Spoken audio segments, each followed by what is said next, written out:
যতনা খুলমকা সবাইকে নমস্কার। বাংলা নববর্ষ পহেলা বৈশাখের জন্য আমি সমস্ত ত্রিপুরাবাসীকে অনেক অনেক শুভেচ্ছা জানাই। এই সংক্রান্তির মধ্যে দিয়ে আমাদের নববর্ষ আসছে।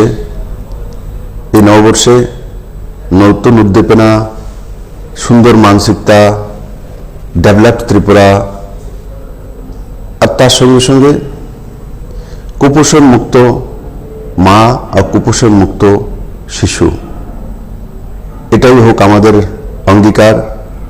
ও মাননীয় প্রধানমন্ত্রীর নেতৃত্বে 2018 থেকে ত্রিপুরাতে আপনাদের সবার সহযোগিতায় আমরা কাজ করার চেষ্টা করছি এবং আপনারা সেটা অনুভব করছেন।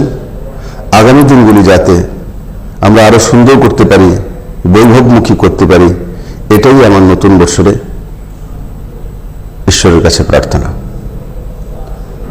তার সঙ্গে সঙ্গে আমাদের রাজ্যে বড় মাত্রায় জনজাতি রয়েছেন, যারা চাকমা জনজাতি থেকে আসেন, তাদেরও নতুন বর্ষেরই স্বাগত, কিন্তু তার নাম বিজু উৎসব।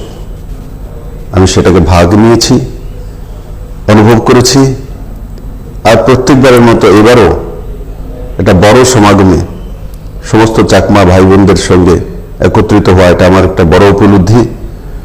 ত্রিপুরী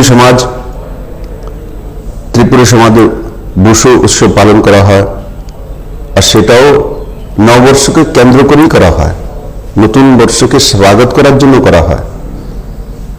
তো এভাবে যারা এখানে বড়ুয়া সমাজের আছেন, বিহু উৎসব, সেখানে আমারও ভাগ নেওয়ার সৌভাগ্য হয়েছে।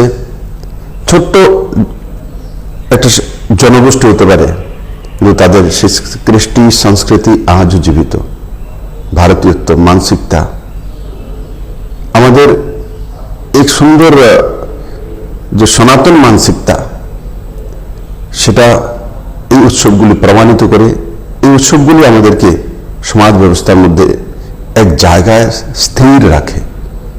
আমি আশা করি এই নববর্ষ সবার জন্য নতুন উদ্দীপনা নিয়ে আসবে, সুন্দর মানসিকতা নিয়ে আসবে। সবাই ভালো থাকবেন, সুস্থ থাকবেন, আর স্বরাজগারী মানসিকতা, পজিটিভিটি, এগুলি হোক নতুন বর্ষের মূল মন্ত্র। অনেক অনেক ধন্যবাদ।